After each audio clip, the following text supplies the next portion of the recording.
morning, everybody. I see there's some interest in the election today. Thank you so much for being here. I want to start by thanking the people of Georgia for voting in record numbers through this early voting period and urging everybody who hasn't yet voted to get out to the polls and vote today. As long as you are in line by 7 p.m., your vote will be counted. This is history unfolding in Georgia right now. I want to encourage everybody to be a part of it. There's so much good work that we can do to lift up people in this state. We can beat COVID-19. We can surge vaccine distribution and make sure testing and vaccines are free for every American. We can put Georgia's own CDC in charge, as it should be, of our national pandemic response. We will be able to pass $2,000 stimulus checks for the people next week when we win these races in Georgia and get economic relief directly into the bank accounts of the American people who are suffering right now. We will be able to pass a significant jobs and infrastructure plan to rebuild this economy. We will be able to pass landmark civil rights and voting rights legislation. And I want to ask everybody in Georgia who hasn't yet voted to participate in this election, participate in this historic moment, and make your voices heard. So thank you all for being here, and Miriam will be calling on members of the press with questions. We're going to start with WSB right here. Hi there. Hey. Very complicated question. How stressed and nervous are you today? Not at all. I feel confident. I'm grateful to all the people who have already cast their ballots, and I just want to humbly urge everybody to participate in this election today. Get out there and vote. As long as you're in line by 7 p.m., your vote will be counted. Be a part of history. Join your friends and neighbors.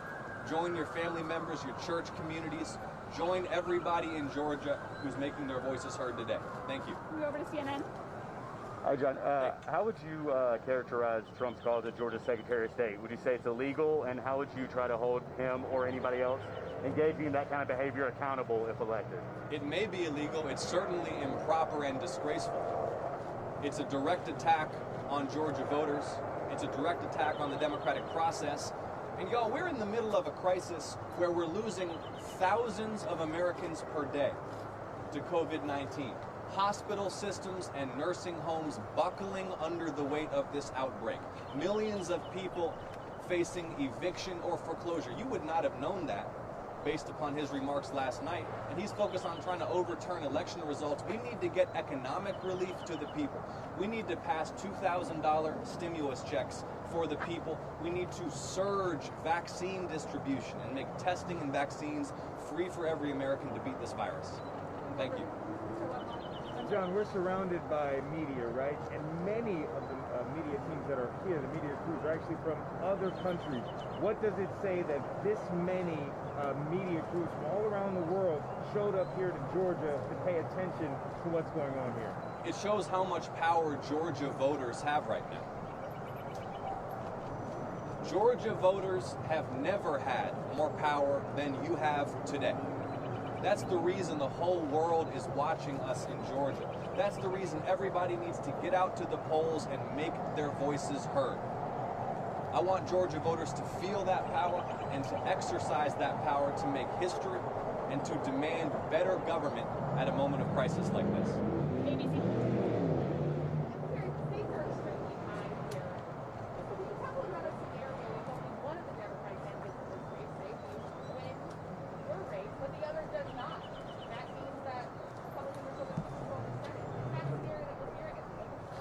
When we win both of these Senate races, we will pass $2,000 stimulus checks immediately for the American people. I spoke with the president-elect about that personally yesterday. When we win both of these U.S. Senate races, we will pass legislation to ensure testing and vaccines are free for every American and to surge vaccine distribution, which right now is not happening fast enough. When we win both of these Senate races, we will pass a new Civil Rights Act and a new Voting Rights Act to secure equal justice for all and secure voting rights for all people. One of the first orders of business, if you were to get elected into the Senate on Biden's agenda, is to repeal President Trump's tax cuts. And a new study shows that would cost Georgia families $3,900 more every year. Will you still support families are going to be paying more in taxes? So I'm going to vote to cut taxes for working class and middle class families in Georgia. And in fact, I spoke with President-elect Biden yesterday about how swiftly we're going to act to pass those $2,000 stimulus checks, which are currently being blocked by the United States Senate.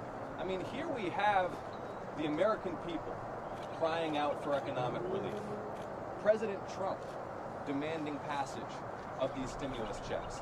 President-elect Biden demanding passage of these stimulus checks. But the United States Senate is blocking economic relief for the people. And they will block all of the economic relief that the people need if Mitch McConnell holds the Senate. And that's why it's so vital that everybody in Georgia make a plan to vote. Again, if you're in line by 7 p.m. tonight, your vote will be counted. Thank you so much. Peter? Mr. Ossoff, Hey, Peter. something that your Republican opponents are drawing a lot of attention to is a weeks-old comment from Chuck Schumer, where he said, now we take Georgia, then we change America. Is that something that you find particularly helpful? Because the Republicans are trying to use that against you and essentially say change America means we're going to be a socialist country. Here's the kind of change that the people of Georgia are crying out for. Equal justice under the law. It was in Glenn County, Georgia, that Ahmaud Arbery was shot to death in the street in broad daylight on camera. And the local authorities looked the other way because Ahmaud Arbery was a young black man. The kind of change that we need is passage of a new Civil Rights Act that will make real America's founding promise of equal justice. The kind of change that we need is immediate passage of $2,000 stimulus checks, where right now what we have is gridlock in Washington and the U.S. Senate blocking relief for the people. The kind of change that we need is legislation that will make testing and vaccines for COVID-19 free for every American. That's the kind of change that Georgia voters have been turning out in record numbers to demand, and that's the kind of change that we can deliver when we win these two Senate races today. Thank you, Peter. Win or lose, can you talk about the infrastructure Democrats have built in the state, feels like the past to the point? And then, secondly, can you talk about what these races, if you win, would say to the Democratic Party more broadly about whether more center-of-the-road policies will bring more voters or liberal policies? John, can you talk this way, please? Thank you. Thank you for the question. Look, this is the culmination of many years of work and struggle. A decade of organizing, much of this work led by Stacey Abrams to register voters, mobilize communities, empower the people to participate, but decades of work. The legacy of heroes like John Lewis, Hosea Williams, Amelia Boynton, the hundreds who crossed the Edmund Pettus Bridge in Selma, Alabama in 1965 to demand voting rights for black Americans. John Lewis had his skull fractured marching in Selma that day. Many bled to secure the right of all Americans to vote. And it was so that we could have moments like this one, so that all people could stand up and demand the kind of change that we need at a moment of crisis when people need economic relief, when our public health system urgently needs support, when we have an urgent need for civil rights legislation to expand justice in this country. And that is the tradition of John Lewis, the tradition of civil rights activism, the tradition of expansion of voting rights and equal justice for all that Georgia Democrats are carrying forward right now. Thank you.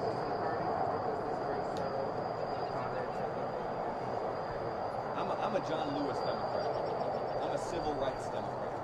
And that's the kind of Democrat that's running in the South right now. I mean, think about how far we've come in the American South, that the Democratic standard bearers in these races are the young Jewish son of an immigrant and a black pastor who holds Dr. King's pulpit at Ebenezer Baptist Church. That is the new South. Thank you. Hey everyone, that's all we're going to have time for.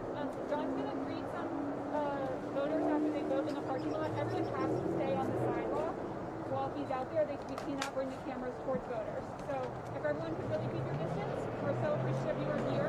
But he's going to do that, and we really appreciate it. Thank you so much, everybody. Thank you for being here. Thank you. So, yeah, you can grab that line.